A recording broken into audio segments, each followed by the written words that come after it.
जन्म जन्म के सुकर्मों का होता जब तक मेल नहीं, नर तन पाने के लिए उत्तम कर्म कमाया कर, प्रेमी बनकर प्रेम में ईश्वर के गुण गाया कर। प्रेमी बनकर प्रेम में ईश्वर के गुण गाया कर। सज्जनों, एक बहुत सुंदर श्लोक आता है और उस श्लोक में कहा गया, जरा शांति का दान देंगे भाई, पुनर्वित्तम पुनर्मित्रम। आशीष वचन बैठे, पुनर्वित्तम पुनर्मित्रम पुनर्भार्या पुनर्मही, एतत् सर्वम पुनर्लभ्यम न शरीरम पुनः पुनः। आचार्य चाणक्य कहते हैं कि हे दुनिया के लोगों, आपको धन भी दोबारा से प्राप्त हो सकता है। यदि धन चला जाए तो पुरुषार्थ से, मेहनत से धन को भी हम प्राप्त कर सकते हैं दोबारा से। और फिर कहा पुनर्मित्रम पुनर्वित्तम, और हम मित्र को भी दोबारा से प्राप्त कर सकते हैं। मित्र को भी दोबारा से प्राप्त कर सकते हैं। यदि कोई मित्र नाराज हो जाए तो हम दोबारा से प्राप्त कर सकते हैं। पुनर्भार्या पुनर्मही, अर्थात यदि पत्नी नाराज हो जाए तो उसको भी मना सकते हैं। पुनर्लभ्यम न शरीरम पुनः पुनः, एतत् सर्वम पुनर्लभ्यम। ये जो परमपिता परमात्मा ने मानव का चोला दिया है, ये जो ईश्वर ने शुभ कर्म करने के लिए मानव का चोला दिया है, ये दुनिया के लोगों, यदि हम शुभ कर्म नहीं करेंगे तो ये जरूरी नहीं कि ये बार बार हमको मिलता रहे। हमें शुभ कर्म ही करना चाहिए। एक और सुंदर श्लोक लिखा, कहा गया कि पठन्ति चतुरो वेदान, पठन्ति चतुरो वेदान न शास्त्रज्ञ ने कसे, धर्म शास्त्र ने कसे, आत्मानम न जानन्ति दर्वी पाकर से था। जिस प्रकार से 6 रसों के व्यंजन में एक चमचा पड़ा रहता है, जिसको हम सुरवा भी कहते हैं, जिसमें द्रव्य आता है, और वो उस व्यंजन को जो है चमचे के माध्यम से परोसते रहते हैं, और वो उस भोजन में रहता है, उस व्यंजन में रहता है, लेकिन उस चमचे के अंदर व्यंजन का एक भी रस अंदर नहीं आ पाता। ठीक उसी प्रकार से यदि हमने चारों वेदों को भी पढ़ लिया है, 6 शास्त्रों को भी पढ़ लिया है, यदि अपनी आत्मा को नहीं जाना तो समझ लो हमारा जीवन व्यर्थ हो जाता है। आज हम डॉक्टर जो हमारे आज जयदयाल, डॉक्टर जयदयाल जी, उनका जन्म दिवस मना रहे हैं, उनके गुणों का वाचन कर रहे हैं। महात्मा प्रभु आश्रित के प्रिय शिष्य, जो महात्मा प्रभु आश्रित वैदिक विद्वान सन्यासी, जिन्होंने इस परिवार को एक विशेष राह दिखाई, एक आध्यात्मिक राह दिखाई, जीने की राह दिखाई कि मनुष्य किसे कहते हैं, मनुष्य का क्या पुरुषार्थ होता है। तो उसी रास्ते को पकड़ करके डॉक्टर दयाल जी ने अपने इस परिवार को जो एक विचार दिए हैं, किसी ने बहुत सुंदर कहा है, अरे वास्तविक भौतिक रूप से हमारे बीच में डॉक्टर साहब नहीं है, लेकिन यश रूपी शरीर से हमारे बीच में हर समय विद्यमान है। उनका यश, उनके गुण हर समय हमारे बीच में विद्यमान रहेंगे। कभी कभी रात्रि में आभास होता होगा, कभी कभी स्वप्न में पिताजी आते होंगे, कभी कभी स्वप्न में भाई को भाई आता होगा, और कभी कभी ऐसा लगता होगा जैसे डॉक्टर दयाल जी हमको कोई प्रेरणा दे रहे हैं। मेरा पिताजी मुझको प्रेरणा दे रहा है, उठो बेटा यज्ञ करो, उठो बेटा संध्या करो, क्योंकि जो विचार है, जो अच्छे कर्म करके जाता है संसार से, जो वास्तविक संसार के लिए परोपकार के कार्य करके जाता है, वो कभी मरता नहीं है, वो अमर ही हो जाता है। मरता कौन है? मरता वो है, एक मेरे प्रकरण याद आ जाता है, कहते हैं कि रामायण का एक प्रसंग याद आ गया। भरत को पता चला ननिहाल से भरत जी आते हैं, और उन्होंने देखा अयोध्या नगरी में शोक के बादल छाए हुए हैं, चारों तरफ देखते हैं शोक है। लेकिन जब भरत जी को पता चला और कौशल्या के पास भरत गया तो कौशल्या ने एक बात कह दी कि भैया जो तेरी मनोकामना थी वो पूर्ण हो गई। भरत को बहुत दुख हुआ और भरत को पता चल गया कि भैया राम को वनवास हो गया। पिताजी शोक में संसार से चले गए और माता कौशल्या ने एक शब्द कहा, भैया जो तेरी मनोकामना थी वो पूर्ण हो गई। तो भरत ने कहा, माता जी यदि अरे ये शिक्षा लेनी चाहिए, कैसा प्यार था उन भाइयों में। आज हमारे बीच में जो हम गुणों का वाचन कर रहे हैं, डॉक्टर जयदयाल का और उनके भतीजे ने कहा कि उनको पिताजी इसलिए कहते थे, उन्होंने सारे परिवार को पुत्रवत समझा है, उन्होंने सारे परिवार की उन्नति की है, उन्होंने अपने छोटे भाई को पुत्र के समान समझा है, उन्होंने अपने भतीजों को बेटे के समान समझा है और वही सुरक्षित करके पाकिस्तान से यहाँ लाए हैं। अरे वास्तविक यही महान आत्मा होती है, वही बड़े पिताजी के रूप में पूजनीय होता है, जिसकी बड़ी सोच होती है, जिसके बड़े विचार होते हैं। सत सत नमन करते हैं इसी महान आत्मा को।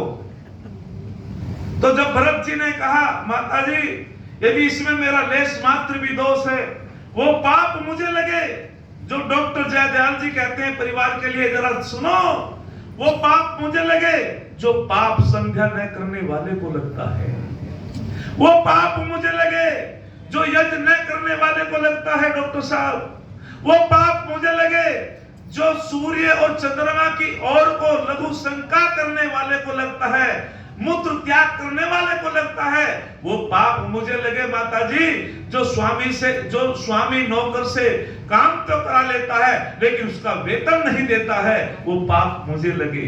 वो पाप मुझे लगे जो ब्राह्मणों से आचार्यों से यज्ञ करा लेता है और उनसे जो है उन्हें दक्षिणा ना दे श्रद्धा पूर्वक, वो पाप मुझे लगे जो गाय के अपमान करने वाले को लगता है। लंबी सूची है लेकिन मैं समय को मर्यादित और समय के अंतर्गत अपनी बातें रखना चाहता हूं। और फिर माता कौशल्या ने मेरा लेश मात्र भी दोष नहीं माता जी, और अपने बेटे को गले से लगा लिया और भरत फूट फूट के रोने लगा कि मेरे भैया को वनवास और पिताजी संसार से चल बसे और अपनी माता कैकेयी को कोसने लगा। लेकिन याद रखना, कुल गुरु वशिष्ठ महाराज आते हैं। सुनो बहन जी, बात नहीं, कुल गुरु महाराज आते हैं वशिष्ठ महाराज, और वशिष्ठ महाराज उसको समझाते हैं, भरत को, बेटा तू तो गुरुकुल का स्नातक है, अच्छा बेटा एक बात बता, इतना क्यों रोता है? वो जो है इतना विलाप कर रहा है अपने पिताजी को याद करते हुए, क्योंकि महाराज दशरथ भी एक धार्मिक पिता थे, एक विलक्षण पिता थे। जैसे आज डॉक्टर जयदयाल को याद किया जा रहा है, उनकी विलक्षणता, उनकी गुणों को याद करके किया जा रहा है बस। तो उन्होंने कहा, कुल गुरु वशिष्ठ महाराज ने, बेटा एक बात बताऊं, शोक तो उसे करना चाहिए, सुनो जरा ध्यान देकर के, शोक तो उस कुल को करना चाहिए जो ब्राह्मण कुल में पैदा होकर के और वेद का अध्ययन न करता हो, यज्ञ न करता हो, धार्मिक ना हो, और वह जो है एक प्रकार से गलत कर्म करके संसार से चला जाता हो। शोक तो उस ब्राह्मण के कुल को करना चाहिए, शोक तो उस राजा के कुल को करना चाहिए जो राजा देशभक्त ना हो, ईमानदार ना हो, जो प्रजा की भलाई का कार्य ना करता हो। और यदि वो राजा देश से चला जाए मरने के बाद, उसके कुल को शोक करना चाहिए, कैसी दुर्गति होगी। शोक उस कुल को करना चाहिए जो नारी लज्जाहीन होती है, जो पतिव्रता नहीं होती है, जो अपने कुल को बट्टा लगा करके चली जाती है, और जब वो संसार से जाती है तो शोक तो उस कुल को करना चाहिए। और फिर कहा कि बेटा तुम्हारे पिताजी की तो प्रमोशन हो गया है, एक सिपाही यदि दरोगा बन जाए खुशी होती है ना डॉक्टर साहब, लड्डू बांटे जाते हैं, रसगुल्ले बांटे जाते हैं। यदि एक सिपाही से कोई दरोगा बन जाता है खुशी होती है। तो मैंने जो गुणों का वाचन सुना डॉक्टर साहब का, और मैंने जो एक प्रकार से उनके वक्ताओं ने जो उनके विषय में बताया, उनका जीवन वेदानुकूल था, उनका जीवन सूर्य चंद्रमा की तरह प्रकाशित था। उन्होंने न जाने कितने परिवारों को प्रकाशित किया। महात्मा प्रभु आश्रित से प्रकाशित होकर के अपने कुल को न जाने कितने परिवारों को प्रकाशित किया, वेद ज्ञान से प्रकाशित किया। उनकी तो उन्नति हो गई है, उनका तो प्रमोशन हो गया है। वो निश्चित रूप में उनका जहां भी जन्म हुआ है वहां अच्छे कुल में होगा, और वो महान आत्मा फिर वैदिक संस्कृति का प्रचार प्रसार करेगी, कर रही है। तो ये मैं शास्त्रों के माध्यम से कहना चाहता हूं, परम पिता परमात्मा तो न्यायकारी होता है। अवश्य में भोक्तव्यम कीर्तन क्रम शुभाशुभम, अवश्य ही परम पिता परमात्मा कर्मों के अनुसार जन्म देता है। जैसे जिसके कर्म होते हैं परम पिता परमात्मा वैसा ही उसको जन्म देता है। ये क्रम सिद्धांत है। मैं अधिक ना बोलते हुए आपके बीच में कहना चाहता हूं, अरे पिता तो पिता होता है। कहते हैं कि एक पिता अपनी बेटी और पिता साथ साथ में जा रहे थे, बीच में एक नदी पड़ती थी, और उसने कहा बेटी नदी में थोड़ा पानी है, मैं तुम्हारा हाथ पकड़ूं। बेटी ने कहा नहीं नहीं पिताजी कोई बात नहीं, मैं ही तुम्हारा हाथ पकड़ लेती हूं। तो जब नदी में प्रवेश करते हैं पिता और बेटी, तो पिता ने कहा नहीं नहीं बेटी मैं ही तुम्हारा हाथ पकड़ूंगा, तुम नहीं। उन्होंने बेटी का हाथ छुड़ा करके अपने आप हाथ पकड़ लिया। बेटी ने की अच्छा एक बात बताओ पिताश्री, आपने मेरा हाथ पकड़ लिया तब भी वही बात, और मैंने तुम्हारा हाथ पकड़ लिया तब भी वही बात। वो संसार का पिता क्या कहता है? पिता कहता है, पिता का अर्थ होता रक्षा करने वाला। वो पिता क्या कहता है कि सुनो बेटी इसमें बहुत बड़ा अंतर होता है। जब कभी कोई आपत्ति आती है, कोई समस्या आती है, हो सकता है कि बेटी विचलित होकर के अपने माता पिता का हाथ छोड़ दे, लेकिन कभी बेटी पे कोई आपत्ति आ जाए, वो रक्षा करने वाला पिता कभी अपनी बेटी का हाथ नहीं छोड़ सकता, इसलिए पिता पिता होता है। मैं अधिक ना बोलते हुए मैं भी भाव विभोर हो गया, गर्वित हो गया। निश्चित रूप में हम सबको अपनी मौत को याद करना चाहिए।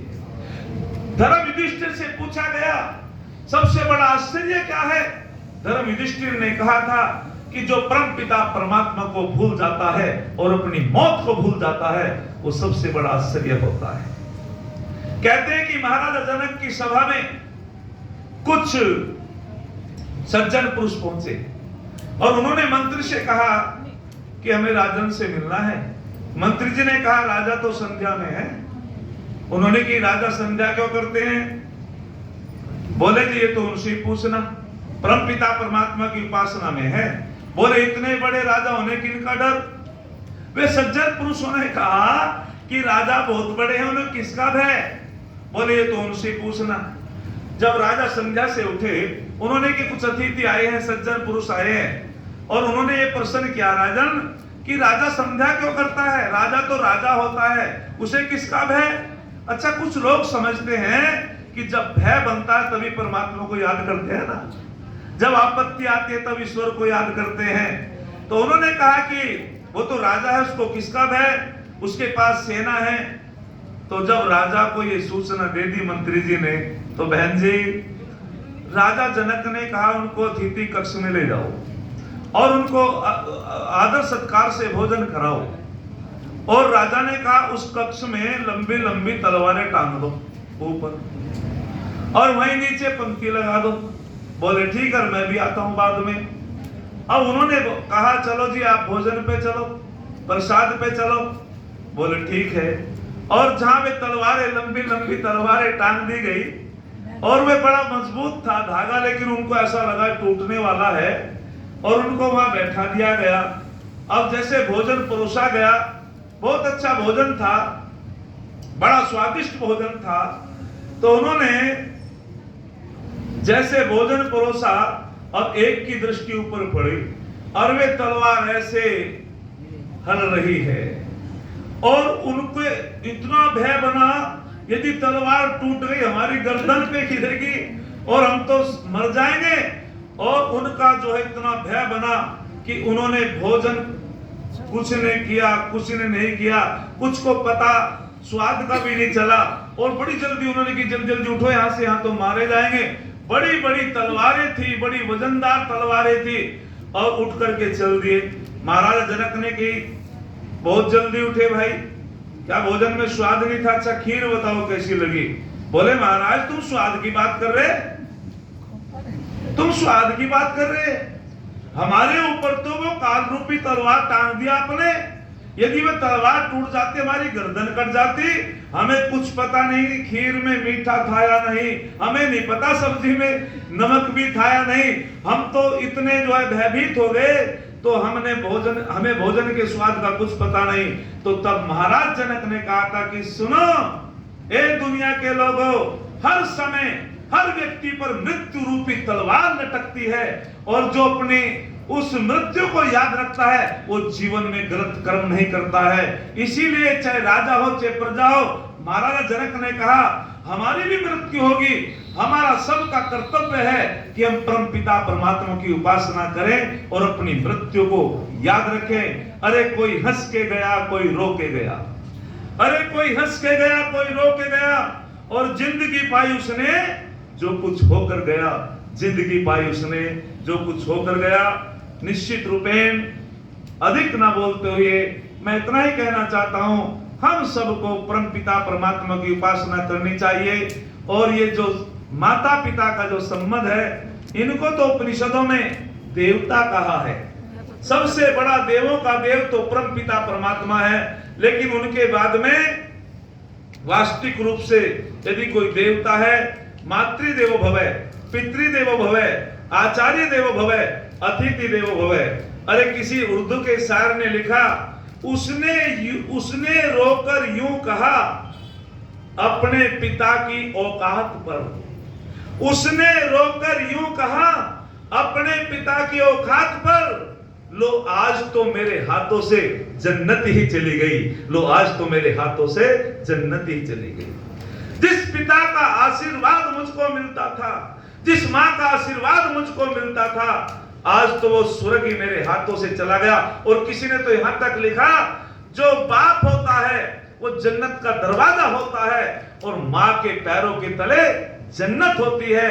जन्नत कहते हैं उर्दू में, और स्वर्ग कहते हैं हिंदी में, संस्कृत में। वास्तविक स्वर्ग